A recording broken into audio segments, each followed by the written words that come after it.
Shalom dan selamat pagi saudaraku yang terkasih.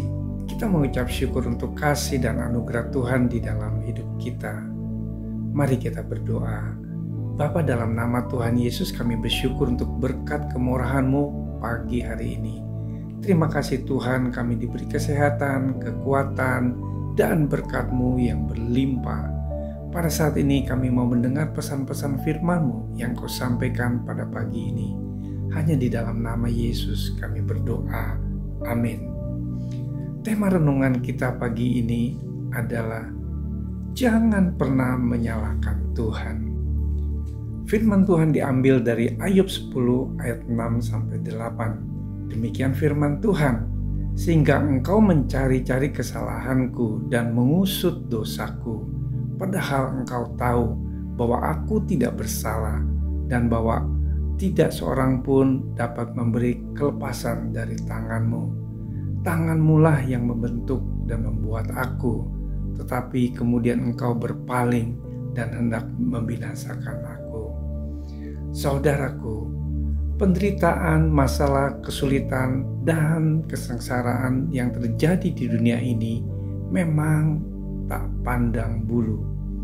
Bisa menimpa siapa saja dan dapat terjadi dalam berbagai bentuk. Penderitaan dalam hidup ini bisa terjadi karena berbagai hal. Bisa akibat kesalahan atau dosa yang diperbuat. Tetapi bisa juga karena faktor lain, yaitu karena Tuhan punya rencana atas hidup kita, sehingga Ia izinkan hal itu terjadi. Pada umumnya, bila penderitaan sudah mencapai puncaknya, kita seringkali merasa tidak tahan dan kemudian memberontak. Saudaraku, Ayub pernah menunjukkan rasa frustasi dan keputusasaannya.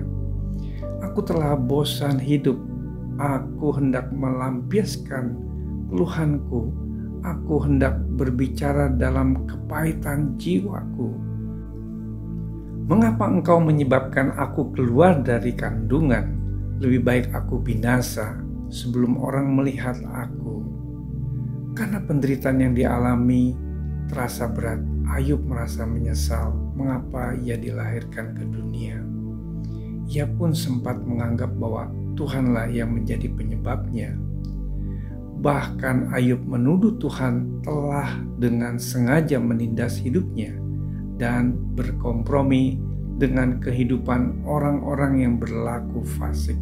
Berkatalah Ayub, apakah untungnya bagimu mengadakan penindasan, membuang hasil jerih payah tanganmu, sedangkan engkau mendukung rancangan orang fasik?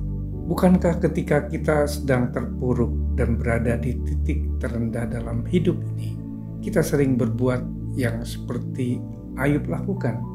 Kita menuduh Tuhan berlaku jahat kepada kita. Tuhan tidak lagi memedulikan kita dan Tuhan berlaku tidak adil terhadap kita. Bapak Ibu Saudaraku yang terkasih, penderitaan terkadang Tuhan izinkan terjadi dalam hidup kita karena Tuhan sedang memproses kita. Selalu ada rencana yang indah di balik penderitaan yang kita alami. Seringkali untuk menggenapi rencana indah Tuhan terjadi pemrosesan dan persiapan terlebih dahulu. Percayalah bahwa Tuhan turut bekerja dalam segala perkara untuk mendatangkan kebaikan. Akhirnya Ayub menyadari kekeliruannya, menyalahkan Tuhan, serta mencabut semua perkataan yang negatif. Pesan Tuhan pagi ini adalah, karena Tuhan tahu jalan hidup kita, seandainya Tuhan menguji kita, kita akan timbul seperti emas. Mari kita bersatu dalam doa. Tuhan Yesus, terima kasih untuk renungan firman-Mu pada pagi ini.